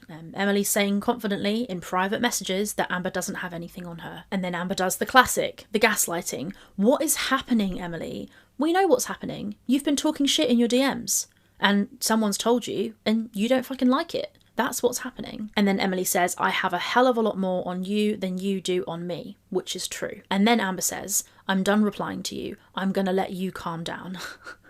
Amber says to Emily, she's going to let Emily calm down, when Amber is the one who is threatening her and texting her in all caps and calling her 1,000,000 times. Crazy. Emily says, haha, maybe I'll just make a YouTube video now instead. And that is a threat, definitely. They're threatening each other a little bit here.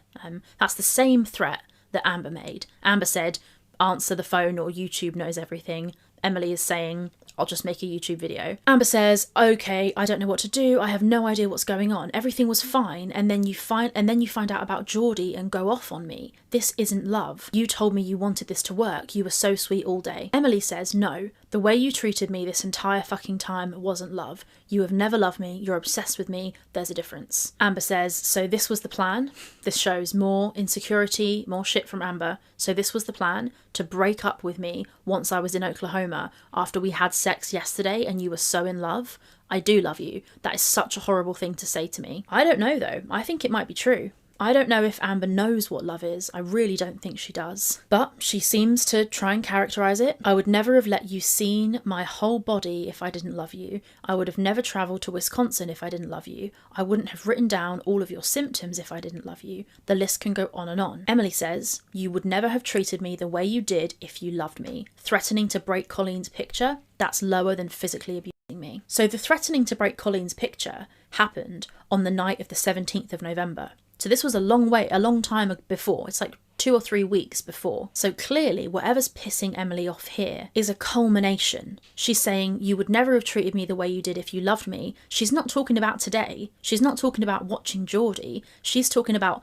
the whole thing. And Amber clearly doesn't love Emily. She's lied on YouTube about so many things, made so many comments about Emily and said all sorts of stuff that is not true at all, to the point where Emily has to come out with fucking 29 screenshots to prove that Amber's lying. That is not love, let me tell you. Also, on the breaking of Colleen's picture, that is something that is, I agree, completely over the line, and Amber doesn't deny it. She addresses it in one of her live streams. She sort of admits that it happened. Then she grabbed a picture of me and Colleen and held it up and threatened to break it. She knew that is something that would hurt me more than anything she could do physically to me.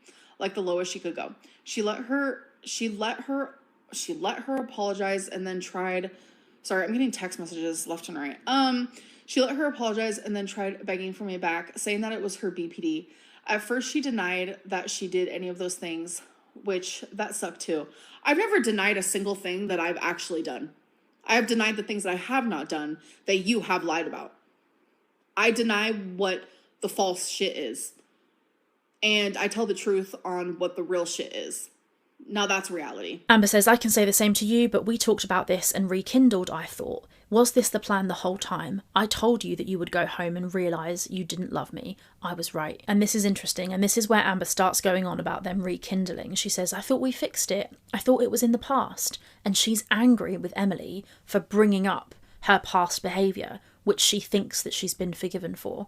I can kind of understand the sentiment. If you've discussed something with your partner and you think it's done and dusted and sorted and then they bring it back up again, that might be a little bit annoying. But clearly your partner's not really over it. Clearly they didn't get closure. They didn't get understanding. I bet Amber never took accountability for what she did. So I sort of understand. I mean, I got this message actually from someone. I won't tell you who it was, but they said this with relation to Emily's mindset at this time, right? This person says, imagine this person squatted in your house, made your life hell, abused you physically, ruined your home, which is true, and the flooring, stunk, and then you had to pretend everything was fine so she would let you drive her 14 hours back to her apartment. Then, when you get home, she's immediately back on your case, accusing you of texting other girls in her dreams. That is what Emily is dealing with here, okay? You can understand why Emily wouldn't be over it. We know Amber never takes accountability. I understand Emily being like, you know what, actually, I'm not fucking over the shit you've done to me. Just because they rekindled and had a cuddle doesn't mean Emily should be over it. Emily says, because I was looking at other girls and that was what you considered was cheating on you. Amber says, I told you time and time again how that would make me feel and you still did it. You betrayed me. Why are you doing this to us? This shows, again, like I mentioned earlier, Amber thinks looking at other people is cheating. If looking at other people is cheating, then you can't go on Instagram without cheating in Amber's fucked up mind. But anyway, if that's an agreement they have in their relationship that they're going to try to never look at photos of other people, then cool. You have your own agreements within your relationship, but it sounds to me like Amber has been very controlling with this. And Emily mentions again the Colleen thing. She's clearly not over it. She's angry with Amber that she picked up Colleen's picture and threatened to break it, and she clearly hasn't let that go. Emily says, I told you time and time again, Colleen was the one thing that was off limits, even in fights, and you not only brought her up but threatened to break her picture. And Amber, who's been told directly, this is what you did to hurt me, instead of responding to that and apologising, because sometimes you do something wrong, the person is hurt, you apologise, and then they come back to you and say, actually, I'm still hurt. You apologise again. If you mean that sorry, then you're willing to repeat it because you know what you did hurt that person. Instead of being mature and saying, yeah, I know I already apologised, but listen, I really was sorry and I am sorry again. No chance.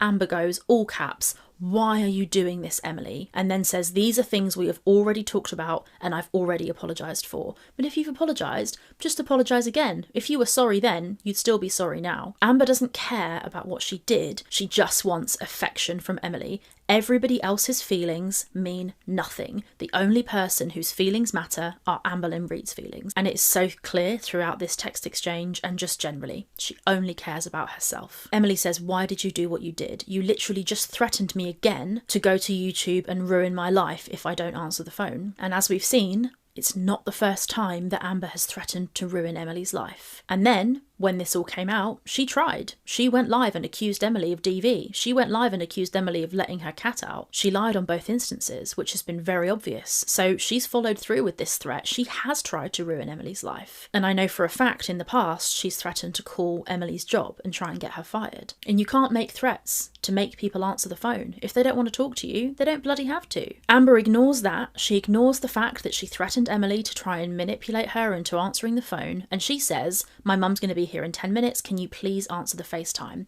All she cares about, all she wants, her only priority is Emily answers the phone. I get Emily on the phone. That's all she cares about. Emily says that's fucking unhinged. I'm not dealing with someone that is treating me that way.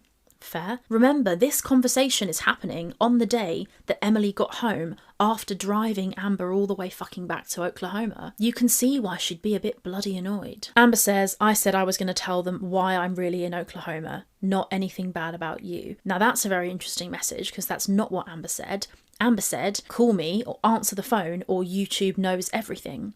That's a threat. It doesn't sound like the reason she's in Oklahoma is the real thing she was trying to threaten there. And I don't know the real reason she came back to Oklahoma. As I understand it, the real reason she came back to Oklahoma is because Emily kicked her out because she's an abusive piece of shit. Emily says, you're toxic, which I think is absolutely true. And Amber says, you're toxic. Look at what you're saying to me, all because of Geordie. I didn't do anything to you. And that is so crazy. It's Amber just doing it on purpose, staying confused on purpose. This is not because of Geordie.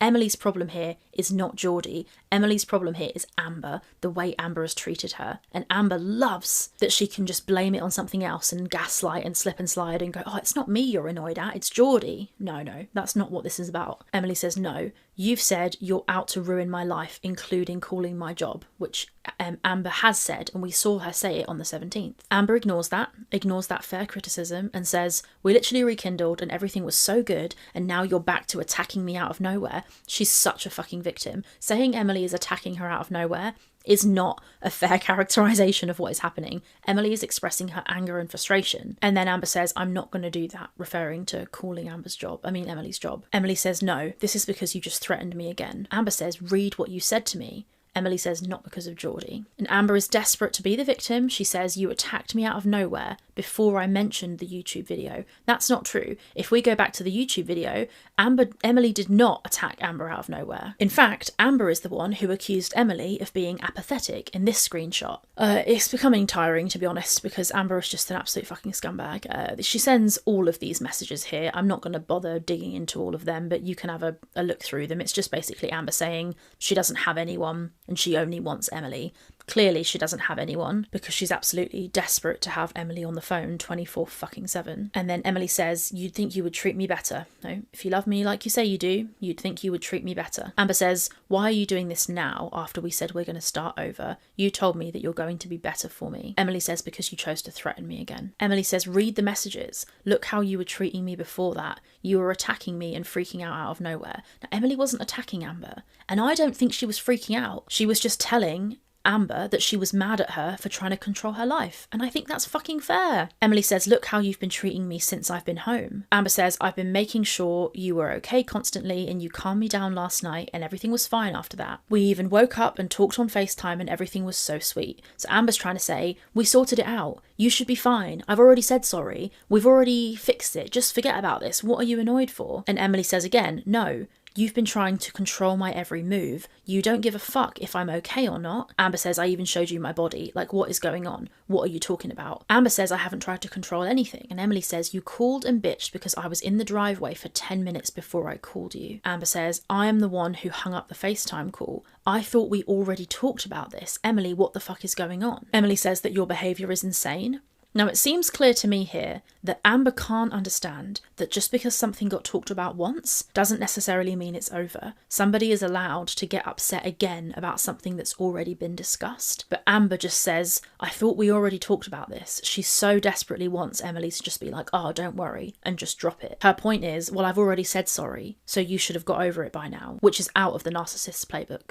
Not caring about how other people feel and not being willing to apologise is exactly Amber's MO. Amber says, it sounds to me that you already had someone on the back burner and the plan was to break up with me. Cool, thanks. I fell for your bullshit yet again. I truly thought we were doing so good. That is just so insecure from Amber. She will never accept that something is her fucking fault. She is the one who's been trying to control Emily and constantly be on the phone and tell her what to do. And now she's saying, oh, it can't be me. It must be that you planned this and you've got someone else. It must be that. Emily says, you wish, because then you could blame me leaving you on that instead of it being because you were an awful human being. And that, I think, is Emily's whole argument in a nutshell. Amber treated her like shit, which she did. She let her dogs piss all over her floor. She grabbed her, dug her nails into her. She gaslit her. Amber says, wow, I'm an awful human being, but you just got done telling me how much you love me, how badly you want this to work, how you wish I was there in Wisconsin with you. You either love me or you don't, but with the way you are speaking to me right now, it's proving you don't love me at all. You can love somebody and still hold them accountable for the shitty ways they treated you. And then Amber says, you have completely gone cold, and it is ever since you saw that Geordie found an old video of you.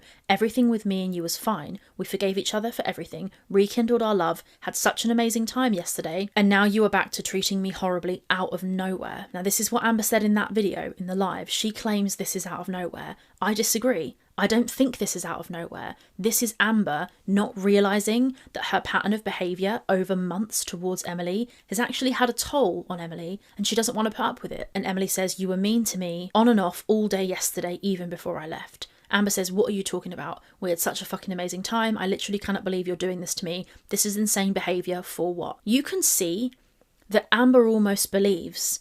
I think Amber believes her own gaslighting. She won't admit what she's done is wrong to Emily. She's convincing herself that she is being treated badly here, when actually all Emily is doing, in my opinion, is expressing that she's angry with Amber for her behaviour. This is the last two now. Emily says, you were bitching at me in the car about having my window rolled down. Amber says, I wasn't bitching. Emily says, nice try to reverse the narrative. Amber says, wow. Emily says, you're mean. Amber says, okay. Emily says, and selfish.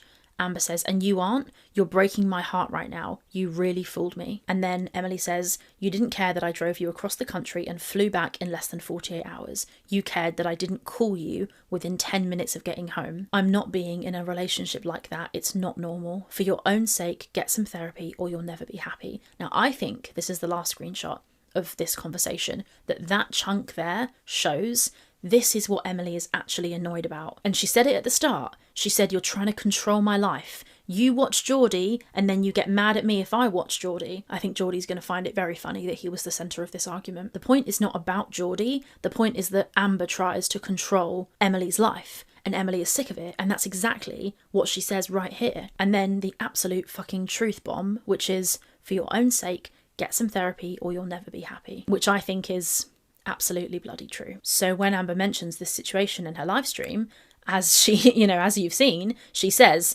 literally out of nowhere, she goes for me, but she ignores the very relevant context that she's been a dick to Emily that day. And I think that is exactly what she did for all of these messages. She read out a message where Emily calls her a cunt, gives no context, and then uses that as her defence. But even if Emily did call you a cunt, which she did, it sounds like you might have been behaving like one. So there are two final accusations that were made by Amber, or have been made by Amber over this period of time, which we're going to get into. I've got a couple of bits and bobs to show you, so we'll get through those quickly. Amber says that Emily was constantly asking her for pictures and that she had to keep sending her nudes and all of that. Here are some examples of Amber talking about it. No, I didn't go back to her. We have only been friends. She has been wanting to see my belly. She wants actual photos. She's wanted to do FaceTime sex, and I keep telling her, no, I'm not in it. I don't want that anymore. Like, all asking me for sexual photos. She's literally talking to reaction channels. And you know, she would ask for like the sexy photos. She would ask for, let's have FaceTime sex. And I would usually tell her no. Like, genuinely. Like, how are you gonna sit there and ask me for fucking sexy photos of my body, all while talking to reaction channels? It's not normal. You'll notice here that Amber is pretty dead set on convincing us all that Emily wanted photos from her. I think she does this so that she doesn't have to address the real issues and the fact that she lied about being kicked multiple times and lied about her cat and all of that. Amber isn't bothered about any of that. She's bothered about being asked for nudes from the person who is with her because they like her body. Okay, make it make sense. I don't think that asking somebody for photos is in the same stratosphere as going on a live and accusing them of actual crimes with no proof and then crashing out like a toddler and threatening to sue people when they show proof that you're lying. But I digress. When I asked Emily about this, Emily had something very interesting to say. Now here's the whole conversation. So I received this message. Here's the message here. So I got that and I was like, interesting. So I sent that to Emily and asked her if she wanted to say anything, if she had any thoughts about it. And this is Emily's response, and I have consent to share this, which you can see in the screenshot. Emily says, Jesus Christ, she would send them unsolicited to get my attention, and she was never nude, lol. She's self-conscious about her excoriation. It was over Snapchat, nothing was saved. So Emily's saying she can't prove that they weren't completely, naked because they weren't saved. And I say, may I share that? Emily says yes. And she never really sent nudes. She was fully clothed. She would send sexy snaps similar to her TikTok thirst traps, but nothing as of recent. For her to insinuate that is insane. And I say, yikes. So she didn't ever even send full-on nudes. And Emily says, never. She was always wearing underwear and a bra, and she sent maybe less than 5 of those the entire time I've known her. And I say, why am I not surprised? And what I mean is, why am I not surprised that Amber's lying again? So there is Emily giving her response to that. Obviously it's not proof, it's just Emily's side of the story. Then again, you can't really prove something like that. Amber could probably prove that Emily had asked for the photos if she wanted to, but Amber never proves anything, because it usually always turns out that she's the one who's lying, which is kind of weird. Anyway, the final thing I wanted to leave with you was the fact that Emily was keen to respond to the allegations from Amber that Emily is the reason that Amber came off the GLP-1s that she had been on at the time. So while she was with Emily, I believe Amber was on GLP-1s twice, and there have been a lot of claims that Emily is the reason that Amber came off the GLP-1s. Amber has kind of added fuel to this fire by making comments about her not losing weight because of Emily. She said things like this. Can you imagine saying, I want to order a 20-piece nugget, and your partner saying, how about 40? She'd probably want me to eat like cheeseburgers and like a bunch of chicken nuggets and stuff from McDonald's. Amber seems really, really keen to remind us that apparently Emily is the reason that Amber didn't lose any weight. She said this on her live stream. Damn, I look fat. I can lose weight now. I'm gonna go on a diet. What do you guys think? Well, it doesn't really seem like this is true. It seems like Emily was supportive of Amber being on GLP-1s. So I'm going to show you some of that evidence now. Now, I know this isn't what anybody wants to see or expected to see or thought was going to come up, but I think it's only fair that I show proof that I have. So I've got a lot of screenshots that show that Emily was actually supportive of Amber being on a GLP-1 and didn't try to stop her. So the first screenshots I'm going to show you that relate to that are these ones. So we've got red 1 through 4. This first one, I believe, happened prior to the next 3. So they're numbered 1 through 4, but they didn't happen in order. This one happened, and then later the next 3 happened, I think. But you can see this conversation. Now, this conversation is very interesting. I think this is near the beginning of their relationship when this first all came out. And Amber says, I can't even imagine how you can feel right now. I wish I could hold you. Emily says, everyone is calling me a monster.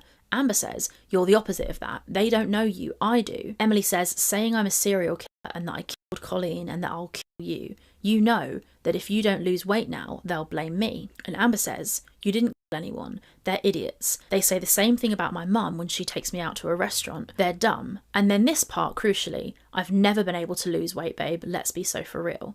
So where Amber's gone on her live and tried to make out that she hasn't lost weight because of Emily, she admits herself that she hasn't ever been able to lose weight on her own. But that's not all. Here's a conversation where they're talking and Amber is currently on a GLP-1. And Amber says, I don't feel sick at all. I don't even feel like I'm on semaglutide today. Yesterday was rough though. I felt super sick. My pre-filled syringes have been in the refrigerator for over a month, so maybe it's getting diluted because of that. I don't know. I'm not a doctor, LMAO. Diluted might not be the right word I was looking for. Emily says, less effective maybe. I don't know. As long as they're in the fridge, I doubt they expire. But your hormones and stuff in your body at the time you take them does affect how they're absorbed, I'm sure. Amber says, I might need to go buy a new vial then because I need this semaglutide to work. I literally suck at losing weight without it. There's Amber being quite honest that she wants to lose weight. You can see Emily says, I think it should be fine. I think you don't need a new vial. Is this the one from the new company? Amber says, no, it's from the med spa that I saw 6 weeks ago. I think I have like 2 or 3 more weeks left. Emily says, maybe you just need the dose to get higher. So she's saying this might help Amber, the dose increasing. Interesting. Amber says, that's what I did 2 days ago. I increased the dose. Emily says, I don't know then. Amber says, it's okay, I'll figure it out. Are you going to go get your food yet? And then Emily says, I think you'll have good days and bad days just like anything else. Just got to stick it out. You've got this, babe. And Amber hearts the message and says, thank you. Now that's a strange message for somebody to send who wants you to come off a GLP-1. If Emily wanted Amber to stop taking a GLP-1, I don't think that is what she would say. She's saying, stick it out. You've got this, babe. You'll have good days and bad days. I don't know what you guys are going to make of that, but I thought that was interesting at least. Then we have this one. When is this one from? September the 3rd, 2024. So this is quite early in their relationship. I believe it's before Amber's gone to Wisconsin. They're chatting and Amber says, I want to go on a weight loss thing, especially because I don't want YouTube thinking I'm giving up at life because I'm not. I'm trying to decide if I want to just count calories or try Weight Watchers or something. Both of those options, I can still eat whatever I want, just not as much as I have been. And Emily says, I'll support you in whatever you decide to do. Then we have these ones. Now, these are from a lot later. So they had that conversation I've just shown in September of 2024. Now, this is from about 7 or 8 months later, 5th of May, 2025. And if we go back, Amber was making videos at the time about how she wanted to go back on a GLP-1, and then she claimed that she couldn't because of gallbladder issues. And people said that she was lying about that and that she didn't go back on it because of Emily. But have a look at these messages. I thought these were very interesting. So you can see Amber says, by the way, I'm so sad. I was denied a weight loss injection because of my gallbladder issues. Then Amber sends these screenshots, which basically show that she has been denied. In the video she made, she says she was going to show these screenshots, but then she ends up not showing them. And you see Amber mention that here. Emily says, they said you can do it, but it just has to be managed with an in-person doctor. So you can go find a local clinic. And Amber is the one who is giving excuses. She says, yeah, but my mum won't take me, and if she does, I'll feel like a burden. Maybe that's because you are a burden. And Emily replies, it won't be all the time though, just a few appointments. Which sounds to me like she's encouraging Amber. That sounds like she's saying, that's okay, it's only going to be sometimes, you can still do it, which is interesting. And then Amber says, it just sucks, I'm literally shocked to be honest. And then May 19th, this is a little bit later, Emily says, you called. Amber says, yeah. Emily says 4. Amber says, I don't know. Emily says, how was your appointment? How is Twinkie? So the appointment she's talking about here is the GLP-1 appointment. So Amber was denied the med spa one because of her gallbladder, so she made an appointment with her doctor. This is when she was talking about how she wanted to go on Zepbound. And that is what Emily is asking about. So she's showing an interest in that appointment and asking how it went. There's also some commentary here about Twinkie, which is interesting because once again, when Emily doesn't really want to speak to Amber, she mentions a pet health scare. And it looks like these messages, you called? Yeah. 4? That's quite short, right? So that makes it seem like they weren't really talking. So I wonder if that mention of Twinkie's appointment or having something wrong with her leg might be another sign that Amber did use her pets not being well to get Emily to message her back. We don't have time to delve into all of that, but you see Emily say, what about your appointment? Did they prescribe the GLP-1? Amber says, yeah, I'm not taking it. Emily says, why? Amber says, too expensive. Emily says, oh, did everything else turn out okay? Your labs? And Amber says, I don't have my results yet. I broke down about my mental health and he genuinely seemed worried, put me on Zoloft. Emily says that might help. So that's interesting. It just shows that Emily showed an interest, at least, in Amber's GLP-1 experience and also her health in general because she's asking about her labs and she wants to know if she's okay, which I thought was interesting. So that was in May when Amber got back home from being in Wisconsin. Now I've got some messages here from when they were in Wisconsin. This is December the 2nd, so it's after the huge fight, which was the 17th of November, so it's about 2 weeks later. Emily messages Amber And Emily says, my self-esteem is in the dumps. I hate my body right now. So Emily's expressing some sadness and frustration about her own physical state. And Amber says, I'm sorry, that's an awful feeling. I know exactly how you feel. I feel monstrous and hideous. I wish you could see yourself through my eyes. Your body is so perfect to me. It's interesting to me here that Emily doesn't reply and say, your body's lovely too, babe. I love your body how it is. Instead, she says, I want to get back into better shape. Have you weighed yourself recently? So she started the conversation about health and fitness and the fact that she wants to get healthy. And then she's asking Amber, how about you? Have you weighed yourself? And Amber says, no, I have not. I will when I get back home. Emily says, why not your scale here? Amber says, I mean, I can. I will next time I'm downstairs in my bathroom. And then she says, I kind of wanted to get buffalo wild wings for dinner. We can lose weight once I'm back in Oklahoma. LMAO. Sorry, I'm so high right now. So this is interesting because there's a part in one of Amber's lives, and I struggle to find it. Hopefully I can find it in the edit, where Amber says that Emily woke her up with wings because she just wanted to make Amber fatter. But here we can see that Emily is talking about weighing themselves and weight loss and healthiness, and Amber is the one who says, we can lose weight later, let's get buffalo wild wings. I just thought that that was interesting. So I'll leave all of that with you. You guys can think and talk and about all of that, but I just wanted to put it out there. Okay, that was a long video, lots of evidence, lots of things to muddle through. I'm not going to drop any more huge receipt videos like this for a while now. I'm just going to process and analyse and focus on all the stuff that we've had so far. All Amber has managed to do is prove that she is a liar. She's proved that Emily called her a C-word, but Emily's given the context on that, and I think that that context has been quite telling. Amber shows no proof, and the proof that she does show works against her in many ways. And I think that Amber is a fucking toddler. She's got an obsession with name calling. She had the same thing with Aunt Tammy. She says to Aunt Tammy, can you not call me names, please? And as I always say, if Amber brings any kind of proof, any kind of evidence, I will always look at it because that is what I like to try and base my opinions on. As ever, I absolutely can't wait to read you guys' analysis and your thoughts in the comments. I appreciate you all so much. Thank you again for your time and your support of my channel. I hit 60,000 subscribers. Oh fuck yeah, brilliant stuff. Okay, thanks all for your time, and I'll see you in the next one. Bye.